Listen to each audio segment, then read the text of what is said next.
You only have 183 days left.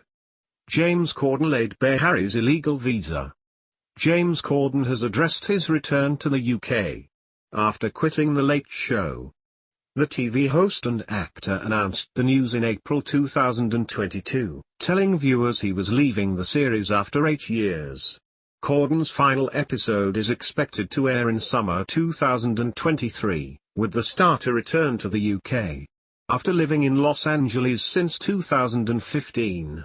Turner, a founding partner of Corden's production company, told Variety he's really excited to get James back into the UK.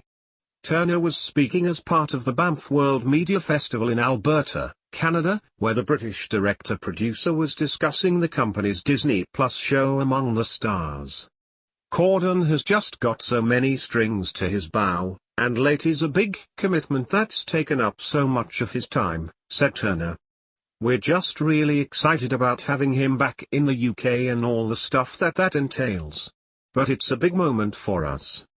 We trust James for his commitment, not other traitors at all. The traitor in this interview is Prince Harry, after which Turner mocked this traitor. Currently, the deportees are in long-term exile in the US. And seem to have been completely isolated in the Hollywood. That's it. They must be homeless when your visa is about to expire. But what does this mean for his US citizenship status? And will he pay us taxes? According to Inland Revenue Service, the US branch of the government dealing with taxation, the 183-day rule means Prince Harry will be legally obligated to pay both US federal tax and California state taxes under the substantial presence test after living in the country for 183 days over a consecutive 3-year period. Victor A. Jury-Miller, a lawyer specializing in taxation with Kaplan and Drysdale attorneys, tells The Independent, typically a wealthy non-US person move into the state, engages in pre-immigration tax planning in order to ensure that he or she is not subject to excessive tax. The interesting aspect for someone like Harry is all of the additional information he's required to provide to the IRS.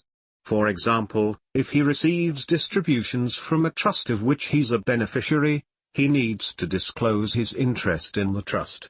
Whether or not those distributions are taxable depends on a litany of facts. Actors Mr. Jaramillo added that gifts received by Prince Harry from the royal family would also need to be declared. He would also need to report gifts he receives from his non-US relatives. If those gifts succeeded $100,000 in value, he said options available to him could include applying for an ALT-1 visa. This is a non-immigration visa for people with extraordinary ability or achievement. Prince Harry would need to be sponsored by an ALT organization that plans to work with him to identify how he might apply these skills in the US. An alternative is to simply limit the number of days he spends in the US.